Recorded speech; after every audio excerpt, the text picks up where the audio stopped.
Hey guys, welcome back to the channel. So जैसे कि आप टाइटल देख सकते हैं, एसएससी सीजीएल 2021 का मेरा ज्वाइनिंग लेटर आ चुका है। तो इस वीडियो में हम देखेंगे कि एसएससी सीजीएल के ज्वाइनिंग लेटर में क्या क्या डिटेल्स होती है, और अगर आप 2021 में या 2022 में सेलेक्ट हुए तो आपको क्या क्या पहले से ही रेडी रखना चाहिए।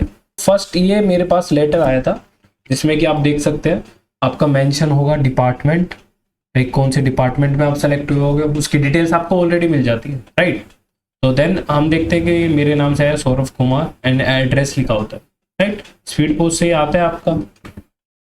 तो फिर सी, तो इसमें दो डॉक्यूमेंट मिलते हैं। तो पहले डॉक्यूमेंट का ये पेज है जिसमें कि लिखा होता है कि आपको कहाँ से लेटर आया या किधर आप अलॉट हुए। तो न्यू दिल्ली, जैसे कि यूडीसी में मेरे को मिला आईएमडी डिपार्टमेंट, आप देख सकते हैं that Indian meteorological department that comes under earth and science, ministry of earth and science, right. तो इसमें लिखा होता है like you have been provisionally like offer of appointment for UDC group C in IMD, and सारी details लिखी होती हैं कि आप यूडीसी में सेलेक्ट हुए हो। आप देख सकते हो, पढ़ के स्क्रीनशॉट लेके आप देख सकते हो। योर पे स्केल भी होता है 25,000 basic pay and then something like that.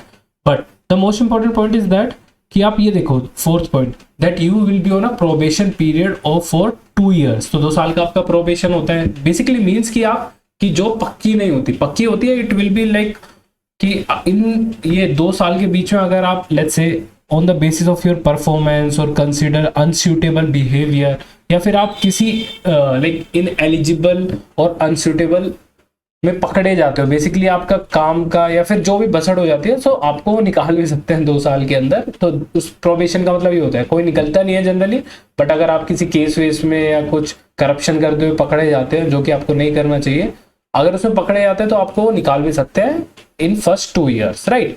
Then आपकी बेसिक डिटेल्स होती है कि आपको कहीं भी ऑल इंडिया आपको ट्रांसफर कर सकता है, बल्कि आपको पता है ट्रांसफर बैन है, स्टिल दे हैव मेंशन्ड कि ट्रांसफर हो सकता है, तो पॉसिबिलिटी वो लेके चल रहे हैं। देन उसमें क्या होगा, आपको बेसिक एक चीज करनी पड़ेगी। उसमें आपका कुछ नहीं है, आपको बस जाके एक मेडिकल कराना पड़ता है। उन्होंने उसके बारे में बताता हूँ। तो आपको जो मेरा पड़ा है मेडिकल, वो है आरएमएल हॉस्पिटल में, जो दिल्ली में है आपका। और उसमें आपकी डिटेल्स बताता हूँ आपको क्या क्या लेके जानी पड़ेगी, और जो आपको सर्टिफिकेट वगैरह ये आप पढ़ सकते हो स्क्रीनशॉट लेके, ठीक है। तो आप ये देख सकते हो सारा। Then there comes the most important part of this first letter, जिसमें कि लिखा होता है लिस्ट ऑफ अटेस्टेड कॉपीज, जो कि आपको अपने ऑफिस में लेके जानी है। फर्स्ट कि आपका डिग्री ऑफ डिप्लोमा है, जो भी आपका सर्टिफिकेट्स है ग्रेजुएशन का, राइट, एजुकेशनल। देन आपका certificate for date of birth का, जो कि आपका 10th का चल सकता है या बर्थ सर्टिफिकेट भी चल सकता है। 10th 12th का कोई भी आपके लिए वैलिड होगा इसमें। देन अटेस्टेड फॉर्म, जो भी आपको मिला है उसका पूरा फॉर्म। सर्टिफिकेट जो कि आपका डीएम से, रजिस्टर्ड ऑफिसर से लगा होगा। And then there is discharge certificate, अगर आप किसी जॉब में पहले से काम कर रहे हैं तो उसका डिस्चार्ज सर्टिफिकेट आपको मांगते हैं। Then marital status declaration, basic अगर आप इसके अंदर आते हो तो आपको लेके जाना है, अगर आप नहीं आते, किसी जॉब करते ही नहीं थे, तो आपको ये सब नहीं लेके जाना है, राइट।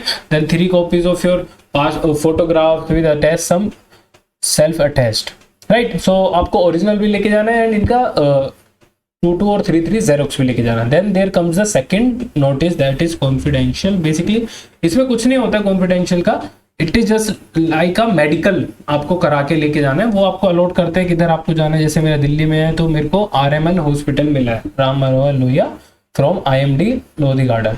तो इसमें कुछ नहीं होगा, आपको बस ये हॉस्पिटल में जाना है, विजिट करना है, ठीक है। आप ये लेटर उनको दे देंगे और वो आपका बेसिक मेडिकल कर देंगे। इसमें बेसिक में कुछ ज़्यादा टफ चीज़ें नहीं होंगी, it will be just basic कि आपका बीपी एंड ये जो अदर वो भी रेगुलर चेकअप जो होता है वो सब इसमें अटेस्ट कर देंगे, राइट। क्योंकि इसमें फिजिकल का ऐसा कुछ होता नहीं, तो आप पॉइंट्स पढ़ सकते हैं।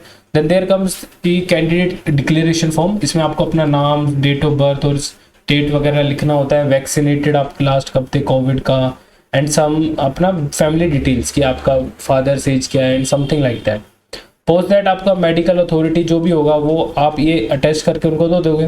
देन दे विल आपका चेक करेंगे, and then they will certify you, like I hereby certify that, ये आपका सीएमओ करेगा जो भी आपका मेडिकल होगा। Then there comes your second part कि आप इसको ले जाके फुल्ली अटेस्ट करके वो आपको सर्टिफिकेट दे देगा। ये सारे डॉक्यूमेंट जो भी अटेस्टेड होंगे ये आपको लेके जाने होंगे ऑफिस में।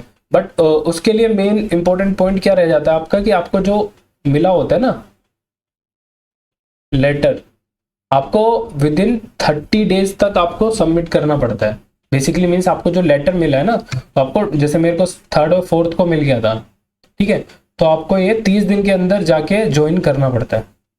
अदरवाइज वो, अगर आपको एक्सटेंशन चाहिए आप रिक्वेस्ट कर सकते हैं। लेट्स से कि आप ज्वाइन नहीं करना चाहते, अभी कर नहीं सकते, चाहते तो नहीं, कर नहीं सकते ज्वाइन, तो आप जाके उधर एप्लीकेशन या फिर कोई मेडिकल इशू है वो आप लगा सकते हैं और 2 से 3 महीने का एक्सटेंशन रिक्वेस्ट कर सकते हैं। टोटली डिपेंड्स कि वो रिक्वेस्ट एक्सेप्ट करते हैं या नहीं करते, बट वो आपका रिक्वेस्ट रेज कर सकते हैं। तो 1 महीने का टाइम देते हैं ज्वाइनिंग का, आप कभी भी जाके ज्वाइन कर सकते हैं। ये सब मेडिकल और बाकी बेसिक डिटेल्स आपको ये लेके जाना होता है, तो ऐसा कुछ नहीं है। तो आई होप कि आपको भी जल्दी अपना 21 वाला या फिर 22 वाला सीजीएल का, जिसमें भी आप सेलेक्ट हुए हो, सीजीएल हो, सीएचएसएल हो, उसका ज्वाइनिंग लेटर मिल जाए और आप ये सारी डिटेल्स और डॉक्यूमेंट्स पहले से ही रेडी रखें, ठीक है। So thank you so much. Now we will end this video. तो फाइनली ये आ गया है। आई होप आपको भी जल्दी से ये आपका ज्वाइनिंग लेटर मिल जाए। Thank you and have a good day.